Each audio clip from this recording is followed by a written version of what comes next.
Hello everyone, I'm Chris, and this is everything you need to know before watching Marvel Zombies, releasing September 24th. If you end up enjoying this video and want to see more from us, then make sure to click that subscribe button and click the bell to know anytime we upload a new video. Back in September of 2021, Marvel Studios' What If series, which takes us through past events from the MCU and shows us how, with a few changes, things could have played out much differently, dropped its 5th episode titled What If Zombies, and which took us to an alternate reality where the MCU was overtaken by the zombie apocalypse. A premise that's proven entertaining enough for Marvel Studios to dedicate its own series to it, consisting of 4 episodes entitled Marvel Zombies. Outside of the characters we'd followed in the original What If episode that we'll be covering today, the new series will also feature appearances from even more MCU heroes and villains, including Shang-Chi, his best friend Katy Chen, Death Dealer, Wenwu, Abomination, Yelena Bolova, Red Guardian, Melina Vostokoff,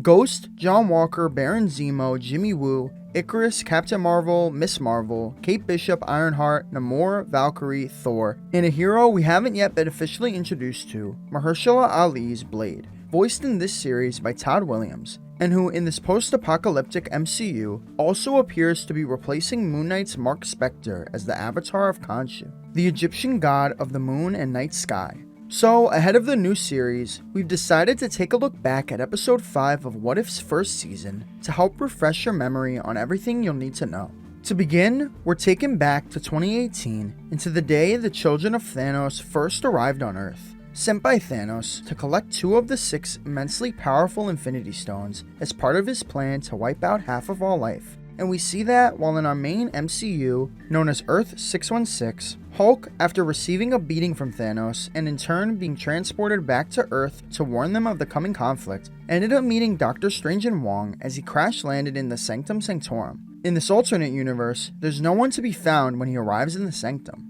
So he's left on his own as 2 of Thanos' loyal soldiers, Ebony Maw and Cull Obsidian, make their arrival. And to make matters worse, he finds himself unable to transform back into the Hulk, just like in Avengers Infinity War. But the 2 villains' attack is fortunately thwarted by Iron Man, Doctor Strange, and Wong suddenly appearing through portals and blindsiding them, unleashing a disturbingly brutal attack that greatly confuses Bruce, before it's then revealed that the 3 are actually zombies. Luckily, Bruce is able to avoid being eaten thanks to help from Doctor Strange's Cloak of Levitation. This intervention leads to the decapitation of Zombie Wong, while the other 4 zombies are taken out by an army of flying ants and the Wasp Hope Van Dyne, as Spider-Man also arrives to take Bruce to safety. We learn that 2 weeks prior to all this, Hope's father and the original Ant-Man, Hank Pym, had journeyed into the Quantum Realm, a universe outside of time and space accessible by shrinking to beyond a subatomic size in search of his wife and Hope's mother, Janet Van Dyne, who'd become trapped inside the Quantum Realm while operating as the Wasp over 30 years ago.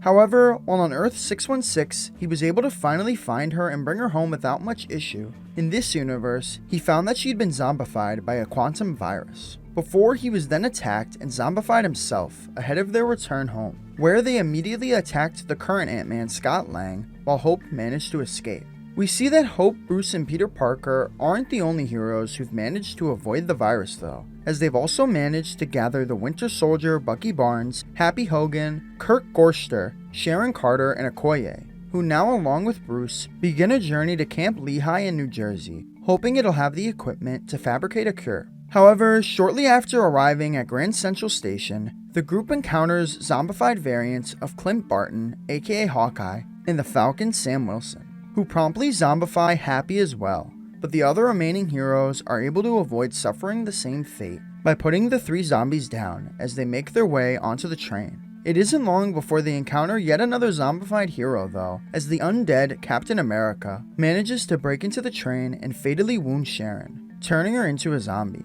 So, while Bucky battles and eventually defeats the zombie of his best friend by slicing him in half with the Captain America shield, Hope shrinks and flies into Sharon's mouth to kill her from within. Hope hadn't realized though that she'd had an open wound on her shoulder when she flew in, which is now covered in zombie guts. And to make things even worse, their train runs out of fuel before they can even reach Camp Lehi. So Hope, aware that her time's run out, enlarges and allows herself to be attacked by a crowd of zombies to ensure that the other remaining heroes can make it to camp. Once there, they notice that while there's a horde of zombies surrounding the base, none of them are attempting to approach it, and they soon learn why when they're met by the Vision, who reveals that he's been able to keep the zombies at bay thanks to the Mind Stone embedded in his forehead, as it emits a sub-frequency that's not to their liking. And upon recognizing this, he began running experiments to see if the stone was the key to a cure, and they appear to have been successful, as he was able to cure Scott Lang, although he's now left as just a head with no body.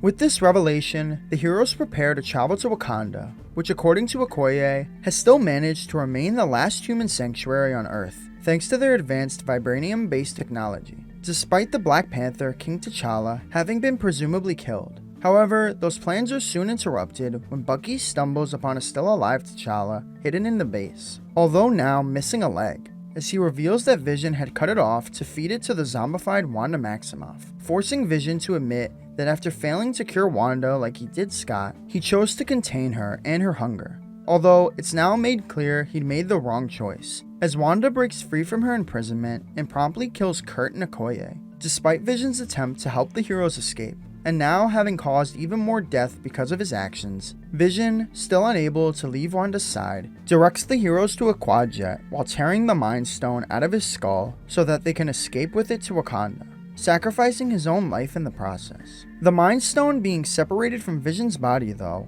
also breaks his control over the surrounding zombie horde, and so, to ensure the Mind Stone makes it to Wakanda, Bucky and Bruce's the Hulk stay behind to hold off Wanda and the Walkers. And, after flying past the enlarged zombie Hope, Scott, Peter, and T'Challa are able to escape the camp. However, even with their escape, it still seems there may not be much hope for humanity, as unbeknownst to the trio, Wakanda's already been overrun after a zombified Thanos made his arrival in the kingdom, now with 5 of the 6 stones in his possession. And that was everything you needed to know before Marvel Zombies. If you enjoyed the video or found it helpful in any way, then be sure to leave a like and subscribe to the channel. And also, let us know in the comments below who or what you're most excited to see when the new series drops. And if there are any other episodes of Marvel's What If series that you'd like to see also get their own spin-off. But once again, thank you all so much for watching, and I'll talk to you again soon.